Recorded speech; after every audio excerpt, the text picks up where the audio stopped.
Yo, what's good, everybody? Welcome to Live Mondays, where we're trying to talk about what's going on in the sports realm.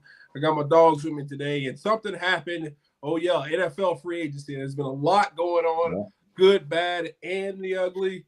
So, without further ado, let's just get right into it.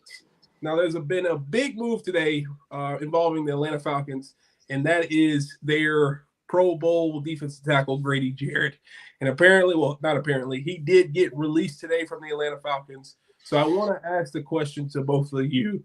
Was releasing Grady Jarrett the right move for the Atlanta Falcons? And what is the impact of this move going forward? Well, I think everyone knows I'm a little biased, but with Grady, he's always been a solid football player.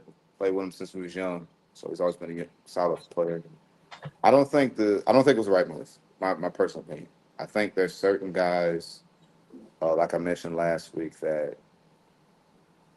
build your culture. I saw that Carolina kept J.C. Horn, and I remember last year J.C. Horn was fighting with some Broncos because they were dogging the Panthers. Being a Panther means a lot to J.C. Horn. That's how great he is for the Falcons. He's the guy, the main recruiter. He's the guy that recruited Bates and Simmons and Judon and these guys. Like, he's the one on the phone. Like, he's pushing that Falcons agenda. So I don't think you can replace those guys that at Tennessee we used to say bleed orange, but that bleed red and black. So I think his impact isn't necessarily, if you look at everyone in the box score and say how many sacks did you get? Yeah, you probably find guys that can get 5 sacks, 6 sacks. You probably can. Right? There's plenty of people around the league, but how many guys are going to be helping mentoring those guys? Look at Abe Katie that came on late. He always brings up Grady Jarrett. I don't think it was an accident that Matt Ryan said that was the best teammate he ever had. I'm just going don't the guy that won MVP, only MVP the Falcons have ever had, said that was the best teammate he ever had. Right? Not Julio, not Roddy White, not Tony Gonzalez or some of those guys he played with. He said Grady Jarrett. So I can't take that statement lightly. He's a Walter Payton Man of the Year candidate literally like every year. So not only he's a good man, he's a good leader. We see some teams don't have guys that you want leading it. We love basketball. There's certain basketball players that are on the shade room a little bit more for their paternity suits. You don't see that with Grady. You know what I'm saying? Constant professional, shows up first, leaves last, and still a good player. I think you could have restructured versus doing that because unless you replace him with I'm just throwing off like a Calais Campbell, somebody of that type of culture setter. I think you're going to be missing a lot there.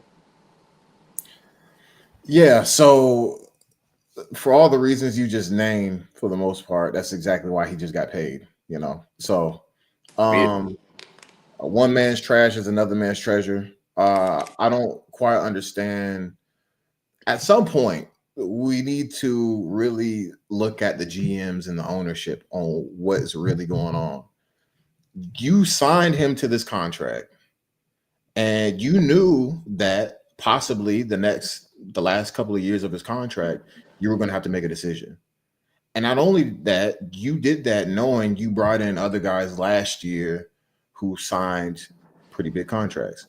You don't have Grady Jarrett on the roster, but you got Kirk Cousins on the roster. And Kirk Cousins has no chance of playing next year for the Falcons unless somebody gets hurt. So it just it's a mismanagement of funds, in my opinion, for what's going on. Because for like I said, for all the reasons that you mentioned, why Grady Jarrett was great for the Falcons, that enough for me is for, a reason to keep him on the roster. There's no reason why you need to go in and get rid of one of the most important people in franchise history Yeah. and just let him go like that. I personally don't appreciate that as a player. And when you see other great players getting treated like that, it just shows you that. And sometimes in this league, um, it doesn't matter what you've done because I didn't watch this man almost have a Finals MVP, not a Finals MVP, a Super Bowl MVP, and he's a D tackle, and he's been one of the best D tackles for a decade, going into college over a decade. So like he's a great centerpiece for any winning organization. It's not always about the best 53. It's about the most important players for each position of that 53. So it's not always a talent thing. There's intangibles that comes into the game of football that people don't like to talk about. And for those reasons why I think it's a terrible move. I don't think it's a bad move. I think it's a terrible move to release a Grady Jarrett, because you're going to bring in somebody who might be younger, more talented, whatever the case may be. But is he a leader? Is he bringing in these guys in the locker room every day to practice, to the games? Is he preparing at a professional level? Is he doing everything all off the field that, allows you to be good on the field? A lot of intangibles. So I hate the move. I'm probably going to play devil's advocate here, and I'm probably going to yeah, I bet you are, man. to stir the pot, because I know I'm an Atlanta fan. I've been one since day one, and Grady Jarrett has been on the team since day one. But there is a scenario where, okay, so we saw Grady Jarrett get released, and then he signed with the Bears. I think the contract was 3 years, $47 million or something like that, 40-something million, maybe $50 million. It was 3 for 43. 43. Mm-hmm. No disrespect to Grady Jarrett, but Grady Jarrett right now currently is not worth $15 million in my opinion. Now you guys could believe something else, and this goes back to the fact that, okay, we all understand Grady Jarrett is a staple of the Atlanta Falcons. He has been here since day one. And the fact of the matter is, if Grady Jarrett knew this, why didn't he work to restructure a contract? Apparently they talked. He didn't want to take the money that the Atlanta Falcons gave him, and then he moved on because he felt like his value was greater somewhere else, which I agree. The value, Grady Jarrett is a great player.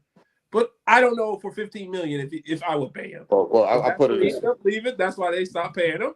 And just to put it in perspective one more time, Vita Vea, who we would all say is a phenomenal defensive tackle, and right now, currently, a lot of people, I know you might not say that, Malcolm, a lot of people in the NFL realm will say Vita Vea is better than Grady Jarrett. Vita Vea makes $17 million a year. Grady Jarrett just signed a contract for about 14 to 15. Vita Vea is better than $3 million a year than Grady Jarrett right now. Maybe not Grady Jarrett, but let me right ask you this. now. Let me ask you this. Like, I know dollars and cents and everything. The cap goes up every year, but I know we talk dollars and cents, but I'm going to ask you this. Philadelphia, who drafts like 5 D linemen every year or two, they never got rid of Brandon Graham, because Brandon Graham and Fletcher Cox was like 1 million years old. They didn't get rid of those guys we know about the Jalen Carter and some of the stuff at Georgia, right? Kansas City, there's certain guys that don't leave. Travis Kelce, people could talk all they want about the Taylor Swift thing. Take your time, man. We got you when you're here because you mean too much to this team. You brought up Tampa. Tampa, there's a few guys they never let go, right? Vita Vea being one of those guys because he's a centerpiece there. What's the linebacker they just re-signed today? The good and the bad, I might add. Right. What's the linebacker they just signed today? Levante David, they just re-signed him. You see what I'm saying? Mike Evans, remember there was talks of letting Mike Evans go. You know what I'm saying? But there's certain guys, certain organizations believe in having. I think Chris Godwin was hurt mid-season, and they just brought him back today. If I'm not mistaken, Saints. The Saints, they didn't get rid of anybody. They kept Cam Jordan, they kept Derek Carr, and he's just 2 years there. But I think certain times, certain organizations, there's guys that set the tone, right? And when guys set the tone, not every great player sets the tone, right? I love Tyreek Hill, but they feel like he's more of a great talent than a tone setter, right? Antonio Brown was a great talent, but they didn't feel like he was a tone setter in Tampa, right? Vita Vea, he continues to be, when you get that C on your chest, that means them guys vote you to be that, And if you ever notice, Tampa don't let the C's on their chest walk out the building. They'll let the Antonio Browns go, and they'll let the Mike Edwards and those guys go. But once you start being the C on the chest, but when it's overtime, they send one person out there, that's the guy that ain't getting cut. And Atlanta's guy that they were sending out there, it wasn't Kirk Cousins. It wasn't A.J. Terrell. It wasn't those guys. When they had to get a coin toss in overtime, they sending Grady Jarrett out there. That tells me all I need to know. and he's it's like having Shaft without Richard Roundtree. It's a little old school for you. You know, it's like having Barbershop without Ice Cube. You know, Friday without Ice Cube. You can. There's people funnier than Ice Cube, but Friday ain't the same without Ice Cube. And I think they just let go because he's the guy that brings it together. I think to the Falcons, he was like what Ice Cube is to Friday. You can put Mike Epps in there, you can put Cat Williams in there, and Chris Tucker and Smokey and Faison and all that. But you got to have Craig. And I think they let Craig go. And there's no reason. There is no reason. If you look at what the Atlanta Falcons roster looks like right now, currently constructed, it could change. It could change. We got a long free agency last up until week 1. So you look at the roster right now, you have Grady Jarrett with the Bears. And Jay, you mentioned something about how he's getting paid $15 million this year. That's a contract that the team signed, the team offered and he signed, and they both agreed to these terms because he had been top 3 D tackles in the league especially at the 3-tech position. He is one of the best pass rushers on the interior. He is one of the tone setters of the Atlanta Falcons team over the past decade. So and again, you still have Kirk Cousins on your roster. So picking up all that cap space. So if I'm Grady Jarrett, and he probably don't say this, but I'm looking at the ownership look, for everything I've done, and you're not gonna try to reconstruct your buddy over here, but you're trying to take away my stuff, what I've earned over the past couple of years for this organization. Don't quite understand it. I know he's older. Don't really care. I would at least have the wherewithal to look at his contract, be like, hey, you have a year left on your contract. We're gonna go out the right way, turn it into a signing bonus, do something. But there's so many other options you could have done instead of just releasing Grady Jarrett to easily lose him in free agency on the first day. So that just shows you somebody values him at that price range still to this day. So his market price is still that because somebody's willing to pay him that. Well, I want to quote my guy Michael, and I agree with you, Michael. He said, "Nah, we get Denzel for Barbershop 4." I agree, Michael. You don't want the bar. You don't want the living not being honest. Let Ice Cube go. The customers. Get living not being honest. Call it a day. Denzel have a hostage situation doing a fade. Get Denzel and call it a day. I just want. And you got to overpay for Denzel. Pay Denzel. You know what you got there. You got a crooked barber. That's you gonna have a crooked barber. 55-year-old Ice Cube. He's regressed a little bit. He had some prime years. We need to move on. And I think when they do Grady's gonna be in a ring of honor. No disrespect to Grady. What are you talking about? This was a tough decision. It really was, and I don't think the Atlanta Falcons wanted to make the decision. I think they offered Grady. Let me ask you this real quick, Jay. Relationships. You break up with somebody. This guy can't stand this girl, and she walked right out the house, walked right into the arms of a buff, rich bachelor. You're not second guessing your decision right now. Like, wait a minute, hold on. I just broke up with a girl, and you mean all the brothers with money want her? Less than 24 hours. Less than 24 hours. No. Grady was cut. I went on lunch break, came back, had tea. You know, there's no joke. My lunch break only 60 minutes. You know, so sometimes as men, we can overlook some things. You know what I'm saying? I think Atlanta got caught up in the classic, I can do better. Because you know what? They call them free agents right now. They calling teams. They called Harold Landry. Harold Landry went to New England. You know, they calling these people, and guess what? When you're in a relationship sometimes, you may underestimate what you have, and then you overestimate yourself. So now you out there trying to date people, and it ain't working. Because they ain't signed a soul today. Now, if they would have brought in Trey Hendrickson or Michael Parsons or signed Harold Landry, I'd be like, okay, well, you know what? Still on the table. Somebody. No, I'm with you, but I would be like, okay, you know what? They're trying to get a young. Then I could at least say, dang, okay, they're doing that. But boy, if you don't get none of them. And I think Hassan Reddick went to Tampa. Jay, let me ask you a question. Let me ask you one more question. We move on. Did Falcons get better after yesterday? Yes or no? Did they get better from a roster perspective? From a roster standpoint, did they get better? The money can't play. The roster can play, not the money. No. Is this the better move for the team long run? Yes. How do we know that? We don't. But how do we? We don't. I'm just being honest. We don't. But you only can hope. You only can take what you have in front of you, and you hope. So the worst today, gotcha. That's their roster is not as good as it was, but they did get rid of an aging player who was owed, who would have contributed $16 million to their cap. So if you hate that, if you don't, that's what it is. Back to your analogy, really quick, Malcolm. Yes, we did see someone go somewhere else, but we offered them a Corvette and they wanted a Lamborghini. You know what? Good for them. They can go get that Lamborghini. That's good for them. We offered them a Corvette. We take our Corvette and keep moving. And should have put a ring on him. Well, she found somebody that they didn't want to go there. We tried. So hey, Beyonce got songs for that stuff. So we take L sometimes. So moving on. I know that was a heated topic, but we wish Grady the best. We really do. We hope he succeeds in his new team. Oh, he will. Go get you an 8-piece next year, Grady. We'll see. We'll see. We hope he succeeds. So time will tell. And moving on. Looking at the biggest winners and losers of free agency, there was a lot of wins and losses today.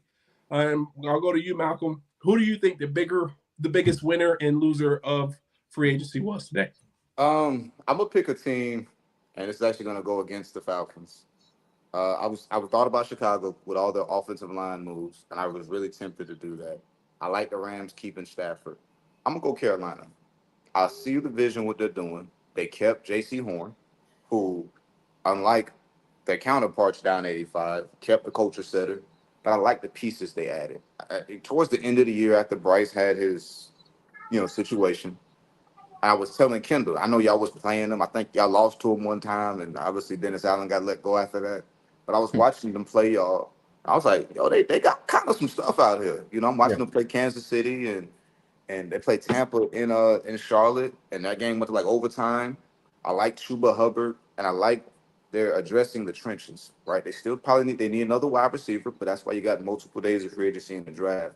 But I like what they're building there. I like that they're doing it from the inside out. Pass rusher, protect the passer. Pass rusher, protect the passer. If you can do those two, I'm a skilled guy. Jay, me and you are skilled guys. I don't want to say you can find a bunch of us, but when it comes to football, everybody runs to your position or my position. If when you're playing youth ball and all that, they say pick your positions. Everybody run the receiver, cornerback, running back. They don't run to Kendall's position. You got to be birthed like Kendall and all of them to go do that. You know what I'm saying? So they handling that part first. Whether it's high school, college, pro, if you good in the trenches, you'd be surprised. Philadelphia just won a Super Bowl because you can't touch Jalen Hurts and they touching your quarterback. They're the only team that really was after Mahomes. I mean, I think he's still smelling them boys' breath right now. So I like what Carolina's doing. I'm not saying they're finna go, 13-4. But remember, Washington started off like this last free agency, and everybody said they was wasting money. Keep an eye on Carolina next year. I'm liking what they're doing. It could be I could see them winning by 9-10 games. It'll be a little sleeper playoff team. Okay. Kendall? Yeah, so I had to think about this because there's some guys in free agency that are kind of re-signing with their teams or not actually free agents, or some are getting franchise tag. I like what the Rams have done. Because initially I thought that Matthew Stafford was not going to be there. And I was trying to figure out a way, okay, they bring Aaron Rodgers. As much as us three might love Aaron Rodgers, but like he did come off of an okay season. And then he would be coming to a new team. I like what the Rams have done. Anytime you get Davante Adams, I was blessed enough to play with him when I was in Vegas, and he's every bit as great as we say, if not more. And you pair that with a Matthew Stafford and a Sean McVay who's going to put him in positions to make plays throughout the year, and also too, you lost Cooper Kupp, and for me, this is an upgrade. As much as I love Cooper Kupp or whatever, having him Cooper, that's something an offense, especially in that division, is going to need. They're going to need the playmakers to compete in the NFC, and I think they did that. Their defense is great already, and I love the young D line that they have. Actually, out of all the teams in the playoffs this year, they're the ones that gave Philly the biggest problems. So We'll see. You know, that's a good pick, Kendall. The reason I didn't pick them is because when the season ended, I thought they were the second best team in the NFC. Right now, I still feel like they're second best. So I guess by definition of the question, I think Carolina jumped some other teams, if that makes any sense. Yeah, you can jump other teams from the bottom. Now, I feel that. I feel that. But when you're already up there towards the top and you don't drop off at all, I think there's a beauty in that as well, because there's some teams, there's some GMs out here, and this has kind of been what I was saying about Grady. There's some GMs that do too much, and it's not that hard. It's not that difficult. When you have a good team already, you can keep the guys you already got and just add a few spots here and there to improve what you already have. And I think that's what the Rams looked at, what was out there, and were like, no, we're just going to keep going with Matthew Stafford. And he's proven that he can play at this age still. And we'll bring in Devontae Adams, who's still one of the best receivers in the NFL, in my opinion. So, yeah. For me, I'm going to go opposite. So I'm going to go the biggest losers of free agency. And I have two teams, and actually one's going to contradict you, Malcolm. So my biggest loser actually is the New England Patriots. I was talking to both of these guys a little earlier, but I think they spent a lot of money. And I know a lot of people say you got to build a team in the trenches. You got to do this. You got to go offensive line and defensive line. And I agree. I know the importance of the trenches. But you have a young quarterback who needs to improve. And the only way he can improve is throwing to skilled players. He's not going to improve throwing to Austin Hooper. And so for them, they know they have to get Drake May, a player that they can rely on and that can make things easier for him. And right now, I can ask, we're all football guys, and I can ask everybody on this chat, name 3 receivers on the Patriots, and none of you can do it. The fact of the matter is, there are players that the Patriots could have gotten in free agency. There are receivers, safety blanket receivers, that Drake May could have benefited from, and they refused to get it. Yes, they invested in D and offensive line, and that's fine at the end of the day. I know defense wins you championships, blah, blah, blah, but you got to get to the playoffs. You got to get to the playoffs first, and they're not getting to the playoffs without – I mean, they could have 30 – they could have one guy with 25 sacks a year. They're not winning games if they don't score touchdowns. I want to say the same about the Panthers too. Bryce Young, we see that what he can do. We can see he's a good player. He's improved year over year. I know he was down last year, but we see how good he is. Get him that receiver. They refuse to do it. And then they're going to go ahead and go in this draft, knock their hand on the door and say, we're going to draft this guy. They do it every year. Those two teams do it every year. And they strike out because they fail to get their quarterbacks who need to develop, and they need key guys to be great. They refuse to get those guys. And then they tend to fall off, and then they're like, what happened to Drake May? Well, he has no one to throw to. So let me ask you this. The only – because my losers would be Dallas, just because they kind of always got their hands folded.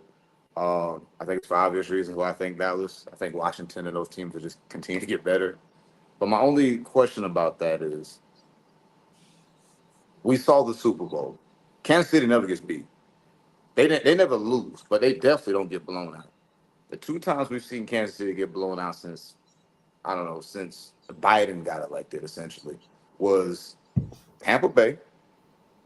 And what did they do to them? And Philadelphia. Yep. And the point to your question there about the receivers, Jay, that was my first position. I love receiving. But Cincinnati got the best receiver on planet Earth. And they number 2 was number 1 on most places. And they got a bad boy throwing that football. But if you can't stop a nosebleed, what's Cincinnati's been 2 biggest problems since Burrow's been there? O-line defense. They can't stop nobody, and they can't protect that super brother dad quarterback. If they had a 16th ranked defense, we might got a different Super Bowl champion. If they got a top 12 offensive line, they might be on them. They might be Kansas City. But my thing is, I get your theory, and I respect that, right? If you can go get a top flight receiver, but let's see what Leggett does. They already got Leggett there. Remember, they just got him, and he's pretty athletic. We'll see. The brother can play. But we'll see. He gave McDuffie some problems, and McDuffie can That's ball right. now. You know, but he only struggled against two receivers and one played in Philly. So my thing is, when you drafting like that, they got young pieces. We talk all this smack about Carolina. Look at Carolina and Chicago's record last year. For that massive trade that they lost, go look at their record last year and go look at Chicago's. Everybody in the chat would be shocked about how similar Chicago and Carolina is. I'll leave it at that there. But I think,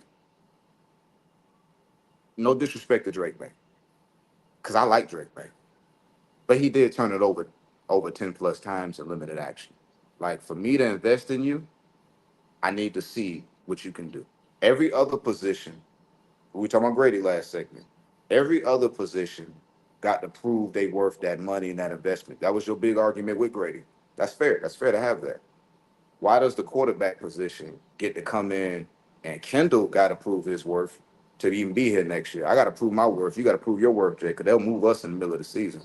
But the quarterbacks, we hiring people just for you. We bringing in specialists just for you. You Turning the know, ball over 3 times a game, and it's not, you know, like, no, and it's not just him. It's not just him. It's just I agree with what you said, Malcolm. Like, yeah, there's certain people on the field that have to just make it work. And I getting him. He's a young quarterback. He's going to make mistakes. He's going to be doing all that stuff. But again, the free agency is early, and also too, we do have the draft, so we'll see what happens there as well. trades too. There's always Trade, a yeah. receiver come So out of like the blue. we Always still a have receiver come out of the time. blue. Yeah, we still have time. So with Carolina and the Patriots, Carolina, I think they did try to give Bryce some help last year. From last offseason. They went through the draft. I mean, they got Adam Thielen, and at that time, Adam Thielen was He's supposed still to pretty be good. Adam Thielen's yeah, still pretty good. He's not a exactly. bad So receiver. Yeah. he's not, and Bryce was struggling. So especially in the first game we played last year, Bryce looked awful, and he got better throughout the year. And I still believe in Bryce, and I still think he can be a really good NFL quarterback in this league. But it's tough when you have these receivers who want to go somewhere and win. Imagine being a number one receiver and you got to go to the Patriots and you're losing every game, and you might not have good stats. The diva in you is probably gonna come out. Jay, I know you're a receiver, so it's just, y'all be divas. So it's tough. If I'm a receiver and I'm looking at teams to go to, I don't think I can go to the Patriots at this point. I think they're gonna have to go through the draft because you got a new head coach. Unless you trade for AJ Brown, if you're the Patriots, and I don't think that's gonna happen. That might happen, but I don't see it unless AJ Brown just decides to go and He read is a little somewhere else. unpredictable. He reading books, you know what I'm saying? We don't know Yeah, what he's reading tonight. So you know what I'm saying? Let's not count that out. And let's see yeah. what So happens with T. Higgins, right? Because T. Higgins actually is mhm. like up in the air. So let's see what happens there. T. Higgins would be a great spot for him to go to with the Patriots. Man. But they need to get a guy. Like, they can't just I agree with y'all, but like, in order to evaluate how good Drake May is, you need to give him someone to throw the football to. Like, I agree. like Bryce Young, I agree. Bryce Young is good, but like, imagine if he had, like, just like, I'm not going to say bottom of the barrel. Imagine if he had Amari Cooper, how much better his game would be. So Okay, I agree. but let me ask you just quick about Bryce, because Kendall, y'all played him the first game. Everyone Mhm. knows that game. That game was, I mean, he looked like he didn't look like he belonged in the NFL field. Mhm. Ironically, and I hate to bring this up, by the time he played Atlanta that last game, I could argue he was the best quarterback in the division. By that, but I don't know what happened after the benching, and he has some personal stuff going on. We ain't gonna get into, but whatever that needed to clear up, something. I don't know if Nick Saban tapped in with him. Whatever happened, and he did that with quote unquote. He scored 5 touchdowns in that game against quote unquote with no receivers, right? Yeah. So I think in my case, I'm more comfortable investing in a Bryce Young because he showed me he can play. I could see it. He won a Heisman. No disrespect to Drake May, but there was skeptics about him at North Carolina. He wasn't putting 40 on Georgia. He wasn't shaking off Jalen Carter and Nolan Smith and all those brothers. Like, so Bryce's biggest thing was up here and his size, but looked like up here is good, and he's starting to look like the Bama guy again. So I like what they're doing. I think if they get another, the NFL, there's always I think if you want to know, go see who Drew Rosenhaus is representing. That's going to be the next receiver that gets traded. You know, it happens every offseason. Y'all know, yeah, y'all like I don't know what I'm talking about. You know, we're gonna get it in probably about Easter. You know, somebody done, it ain't work out, and now they on the Right. trade. You know what I'm saying? It ain't work. You know, y'all know how it is. So Right. it's time for them, for Carolina. Give it time. Shout out Joe Keeler. I know he wanted me to say that tonight, so I wanted to shout him. Whatever. All right, well, moving on. So we talked about Bryce Young. We talked about old boy from New England, but just moving on, talking about QBs who were moved around, traded. Of the QBs that were traded, moved around, signed, free agents, and the guy that acquired, who would you say? Which team would you say made the best move for their quarterback of the future? I would say Seattle. I like what Sam Darnold did. I like what Seattle was doing last year defensively. I like what McDonald's building up there. And I think getting Kubiak and then in turn getting Sam Darnold, I see the vision. I see the vision. Trying to build that Baltimore defense they had a couple years ago with that Shanahan McVay offense. That is a unique marriage we haven't seen nobody do yet. You know what I'm saying? So if you got the quote unquote super offense everyone's running with the defense that's like supposed to stop that offense, that's I kind of like what they're doing. And Sam Darnold's still what 26. You know what I'm saying? Yeah. So he could have his Baker moment. I think Seattle likes those Genos, those Sam Darnolds. I don't think Seattle want to go into the let's draft number one overall. Like I think Seattle likes being good. I don't know if they're going to be great again, but I think they like being good, and I think this keeps them good. Maybe a chance to get a playoff win or two, depending on how it shake up. Yeah, there's nothing wrong with what Seattle did, and so I've been a Baker guy. You know, when that draft was coming out, I'm a big fan of Baker in college, and um, coming into the Cleveland Browns organization, what he did, taking that team to the playoffs and all that. Uh, Baker and Sam Darnold have had very similar careers, and I wasn't the biggest Sam Darnold fan, but I understand what some of these teams want with him because the same thing happened with Baker. Um, so I agree with you on that, but I'm gonna go with the Jets, and here's why. So the Jets have had O-line issues since I was born. It feels like all the Yeah, way up until Rex Ryan was there, where they beefed it up a little bit. Then they forgot all yeah, about with that. Damian Woody and all that. Yeah. So like Yeah, you brought in a young mobile quarterback who may not have the best touch on some deep balls, and there were some issues with Pittsburgh that led him to end up being benched for Russ. But with that team and with that O line and that organization, he's going to be running for his life. So I rather the Jets have a young mobile quarterback than a guy like Aaron Rodgers or Zach Wilson or whoever who isn't as mobile and can't move out. You're gonna have to move. You're gonna get sacked. You're gonna get hit a lot. But that defense is still, I think, is still good at the end of the day. So as long as you have a Justin Fields or any quarterback who can run a little bit, is going to give them a chance. I don't think they're going to be great in that division anyways, but the Jets in itself, moving on from Aaron Rodgers and getting a younger quarterback for somebody that they can kind of rent for the next couple of years to see what they have, I'm not mad at that. that's good. Okay. I love Justin Fields, so Yeah, I really like him, and I think he's going to do well there. But again, you're probably not being Buffalo, and we'll see about Miami. The Patriots are going to be the Patriots. I don't think the Patriots are going to be very good next year, but we'll see who thrives in that division. Okay. I personally think the Raiders made one of the best moves for Geno. I think you give up a third rounder for a NFL starter, regardless of who it is. You'll take that any day of the week. And I also think they made Seattle worse, in my opinion. I know we were talking about this earlier, but I think Geno basically not hid, but I think he hid a lot of the inefficiencies in the offensive line of the Seattle Seahawks.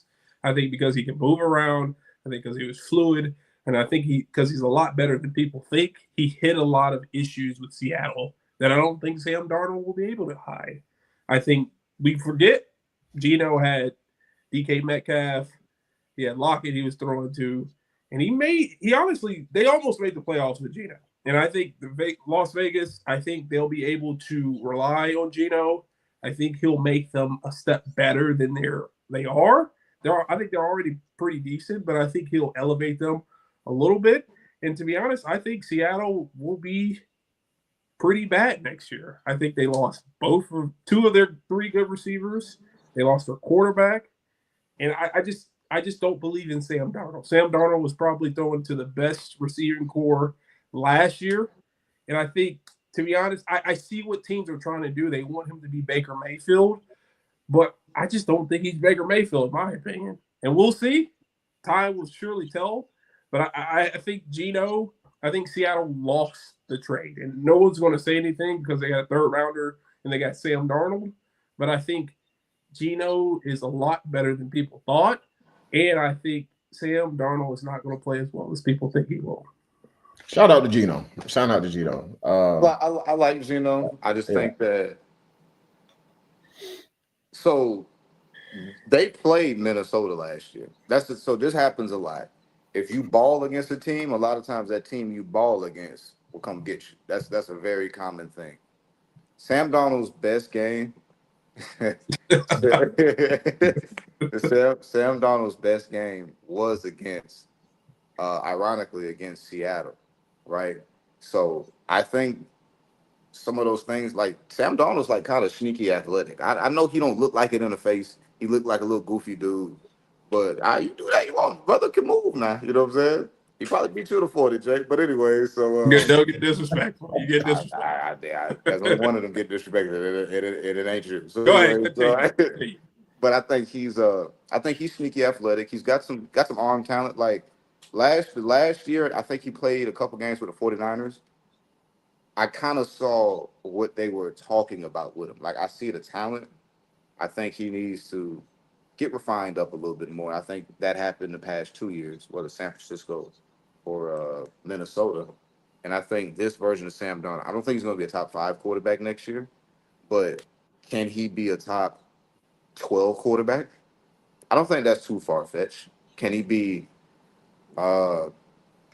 essentially, can he be around what Geno was at? I don't think that's hard to say. So that might be an issue, though, because he needs to be better than what Geno was. That's the thing. Like, do I think Sam Darnold is better than Geno? I can't definitively say yes. So when you get rid of Geno and you bring in Sam Darnold because he might be younger, and you might end up being the same team the next year. He doesn't improve your offense drastically. That's not what you brought him in for. And if you did bring him in there for that, then that's not it's gonna be a disaster. Don't bring him in there to be the savior. That's not happening. He won't save. Yeah, I'm rocking with Donald, man. I'm sipping. You're bringing him in there to be the savior. All right. They're gonna be last in that division. I want to read some comments real quick. Some previous comments. Last is crazy. Last in that division. Shout out to Michael. So he talked about Caleb Williams. I think this comes from the Grady Jarrett. Caleb Williams is not a leader. Caleb Payton, Grady Nails. Nah, I don't do Grady. Grady not playing. Then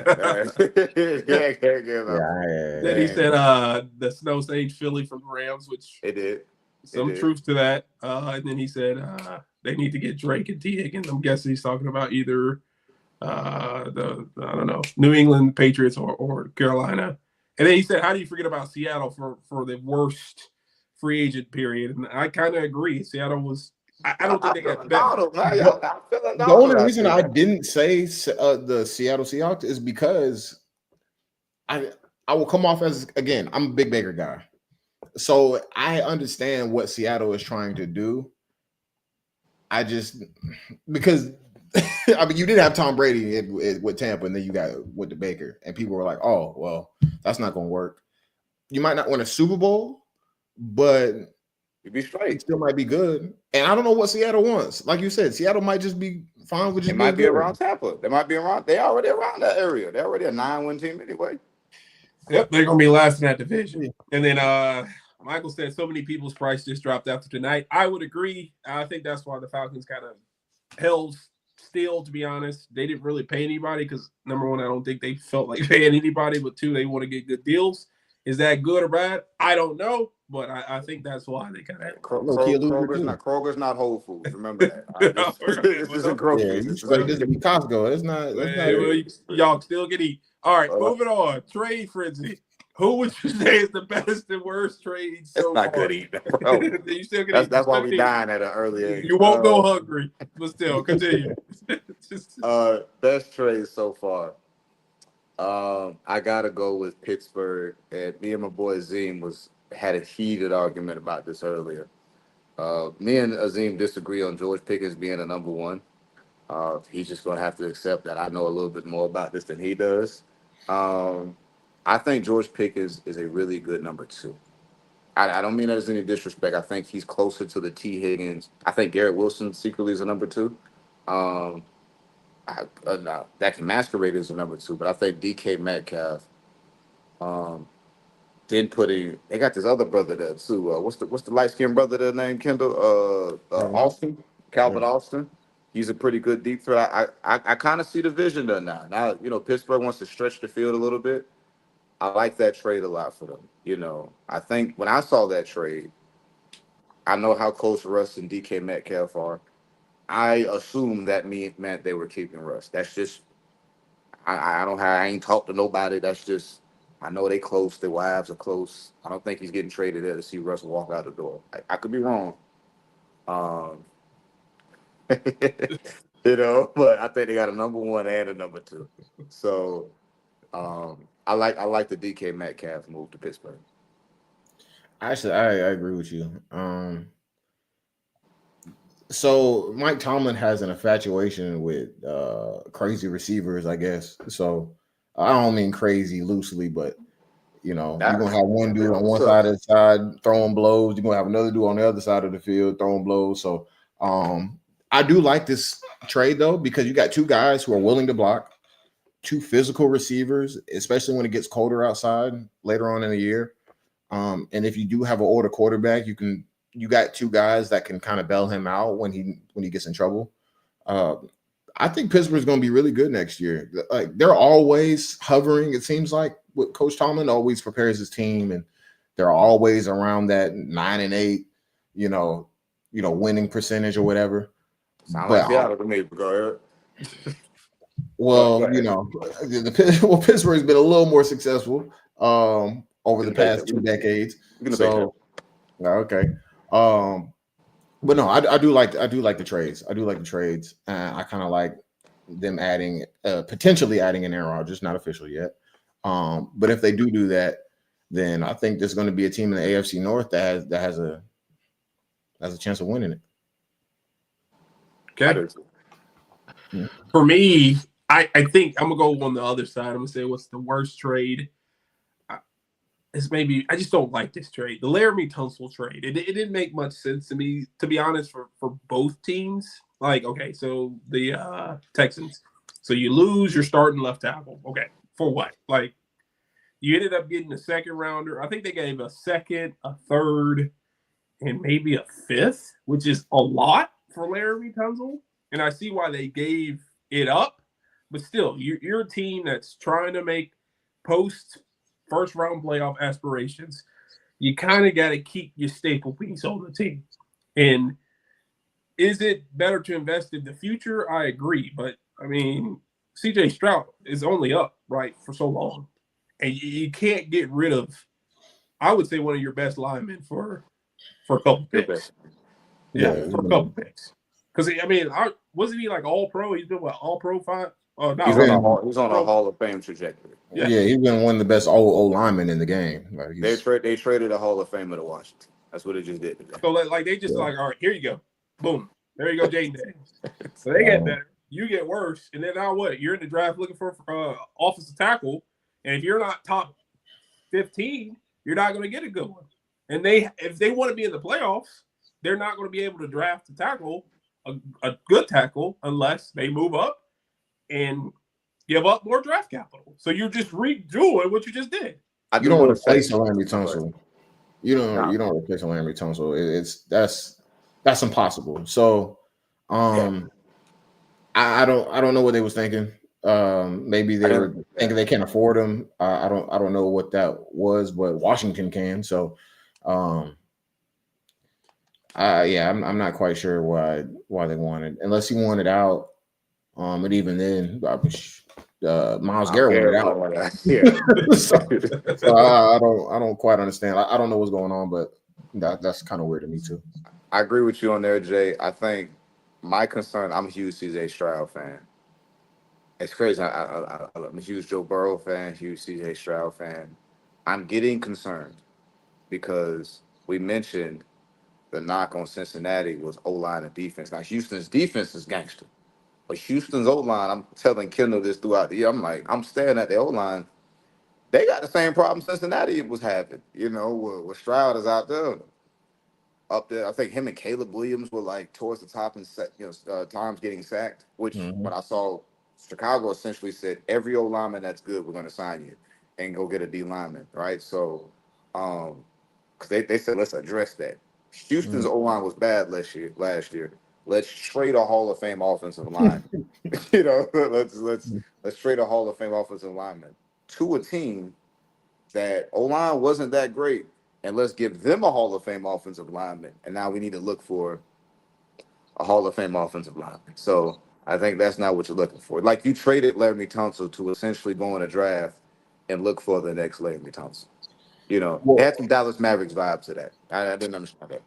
yeah, and you don't that O line is one position you can't do it by committee. Mhm. Like Mhm. you don't play an O line out there and be like, hey, we're gonna run this five out and we got another five back here to give y'all a break when y'all get tired. That's not how this happens. So when you get rid of a guy like that, in a league where I'd say O line play isn't the greatest already, Yeah. and you get rid of offensive lineman like him, uh, again, either y'all couldn't afford him or what. I don't know, but CJ Stroud needs a guy like him because CJ Stroud's going to hold the ball. He's going to get out of the pocket.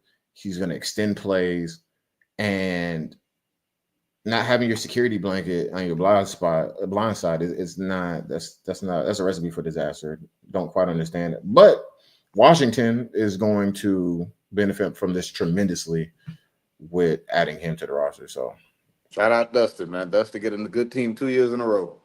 yeah, that's good because Yeah. the Texans were supposed to be the team that made that next step, I'm supposed to be and Washington. They're supposed to be yeah, Washington. they got worse, and then they low key got worse again. So Tank Dell's not going to play this year either. You lost Stephon Diggs. I think the only thing that helps Houston is their significantly. I think Indianapolis ain't too far for them, but they got to figure their quarterback situation out. But Mhm. they're better than Jacksonville.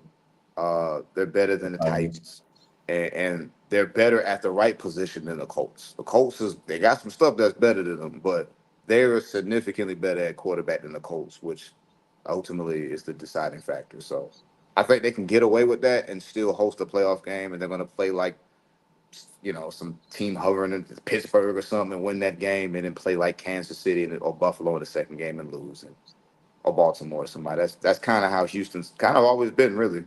Yes, that's playing with fire because you 2 years turns into 3 years, turns into 4 years, and you had a decade, and then boom, like So that's what this. happened with Wattenham. You remember Yeah, I Wattenham was know. good. But if Indianapolis ever got it together, Houston won't make that trade again. Honestly, when I saw that trade, that was the mock in the rest of their division. You know, Yeah, where because they they can felt still like, win.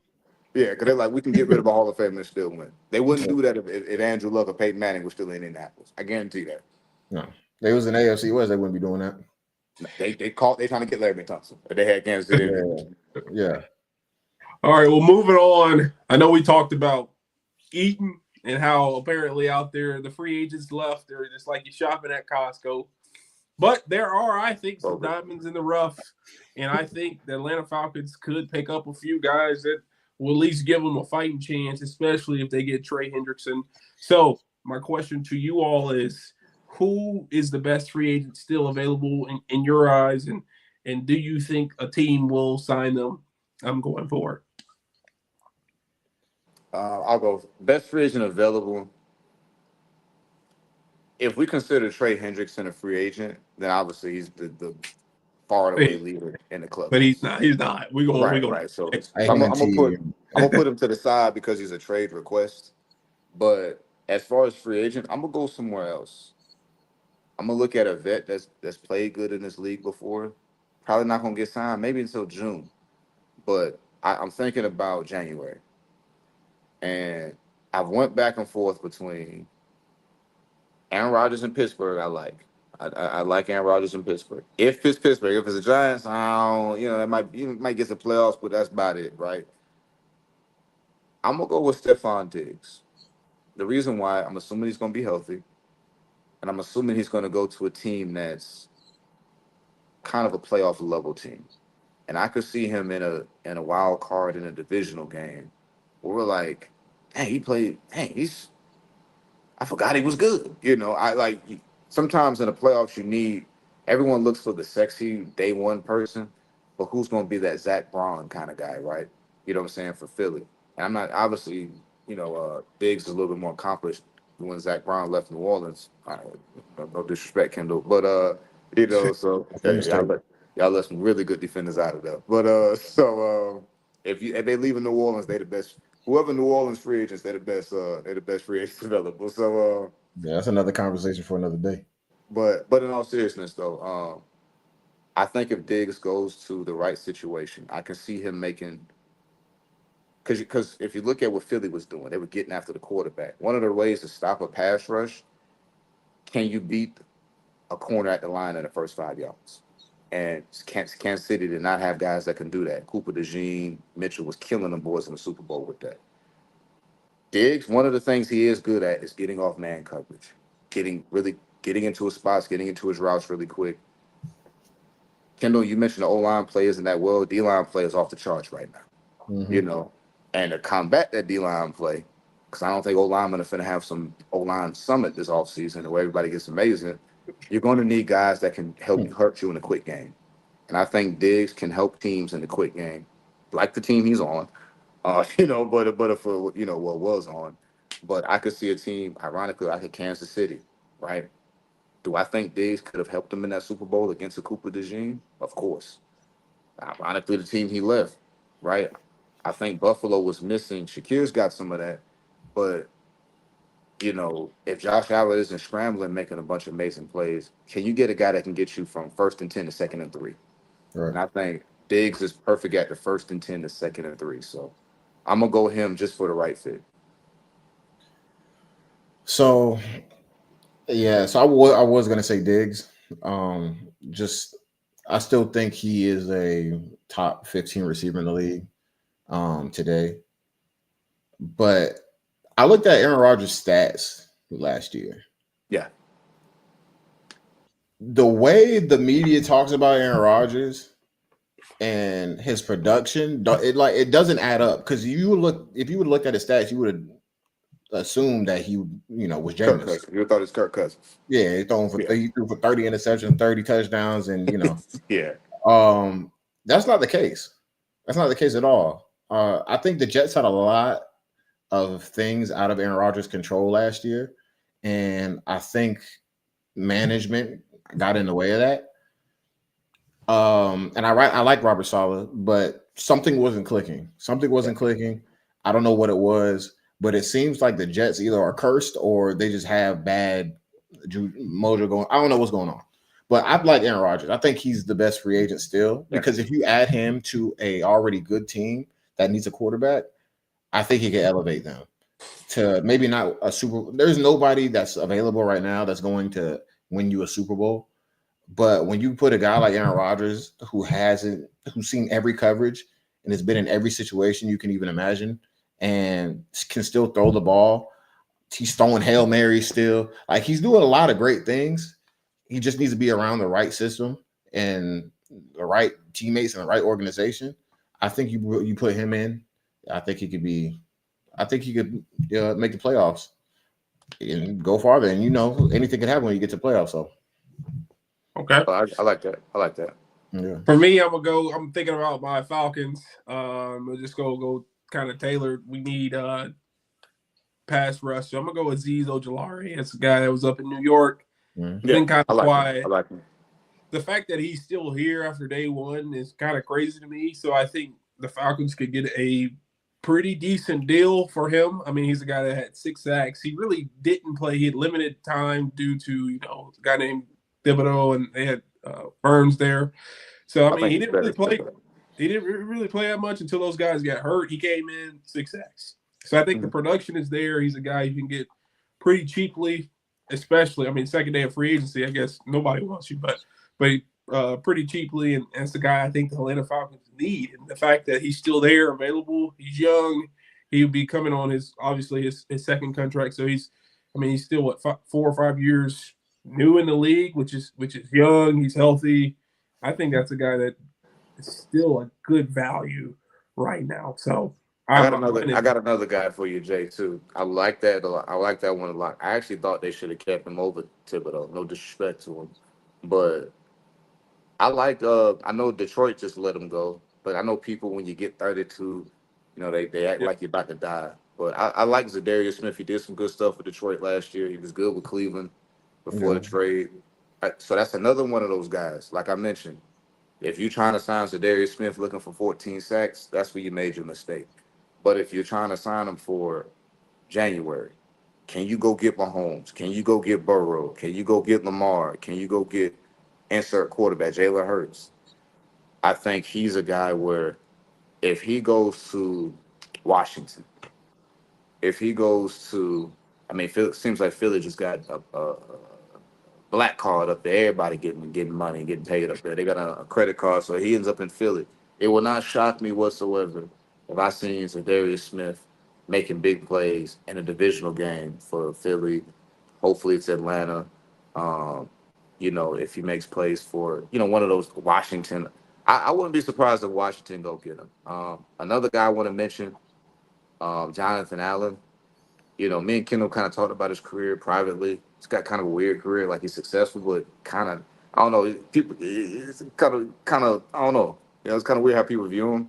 I think in the right fit, he's another guy. Again, do not sign him looking for him to be Aaron Donald or Warren Sapp.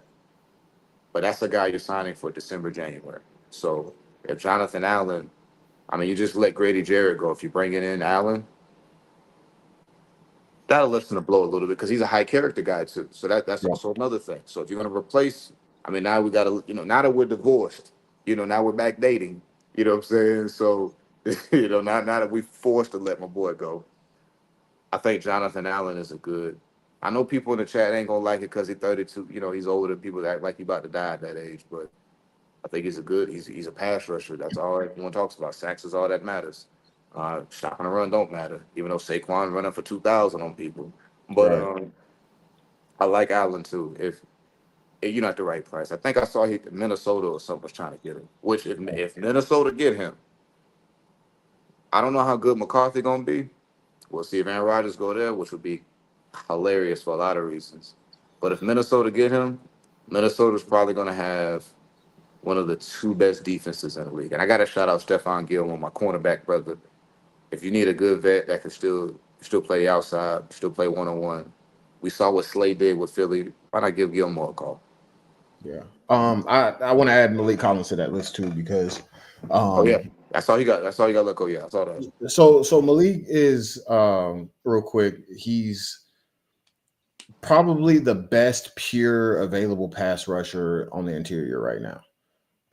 Just when you turn on the film and for this week, we're gonna watch all the passes from this week from this game. He's gonna have about 6 or 7 plays. You're just like, yeah, they can't block him.